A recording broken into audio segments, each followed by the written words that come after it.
Hey guys, Kaz back here with Choate Engineering Performance. Today we're going to be talking a little bit again, continuing this 7.3 billet freeze plug that we have and why you need it. If you're building an engine, if you're doing a DIY, you just send it off to the machine shop, or you just really want an improvement over what your factory plug would be like.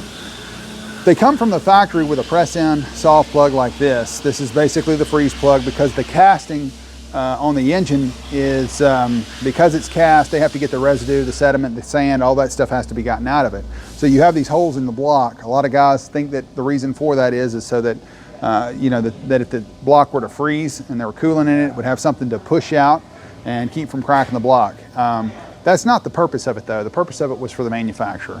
But to teach you something real quick on this block that I don't think I've ever heard anybody talk about, we had some issues with these plugs.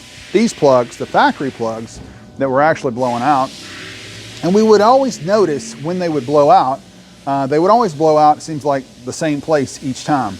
And you would notice it more, it seems like, around the engine mount area. It could be this plug, sometimes this plug, but it would always be where your engine mount was. And so we kind of, got to looking at that and wondering why that might be.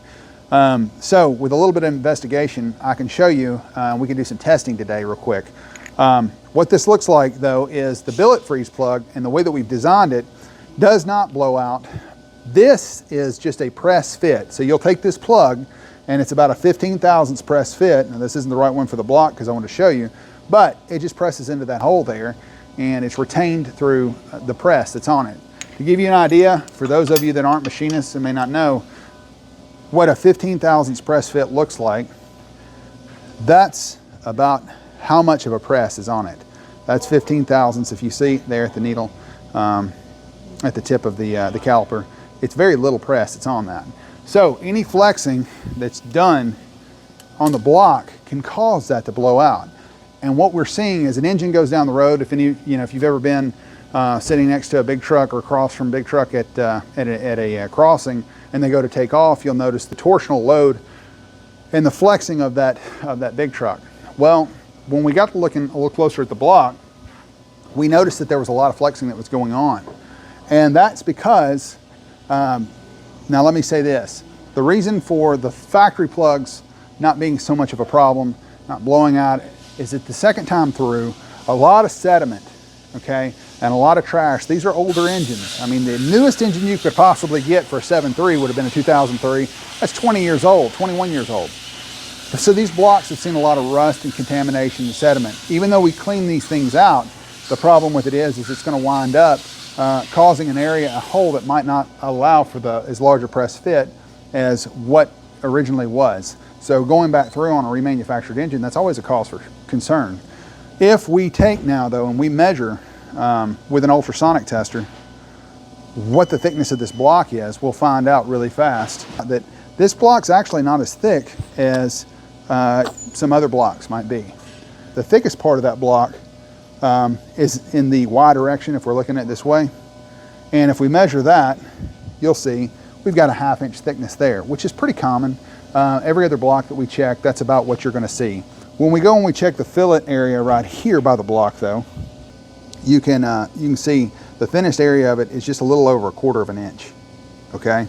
So we've got a thick area here, a thick area here, and on both sides where this fillet is in this casting area, it's actually really thin there, 1/4 of an inch thick.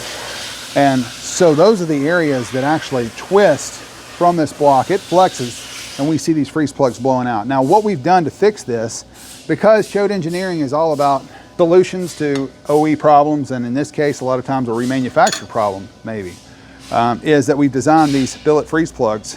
And in the billet freeze plug, it has an O-ring for sealing in case there's any damage area around where these ports are, because sometimes they can become a little bit pitted. We have an O-ring here that seals that. And then we have this back plate that is matched so that when it's installed, it actually goes in behind the block and sandwiches to this, and it's retained by these countersink screws, as you see right here. And that will hold this plug in place and keep it from blowing out. That's the reason why we do it. We call it fashion by function. It's a beautiful part. It really dresses up an engine, but having a purpose for that makes it even better.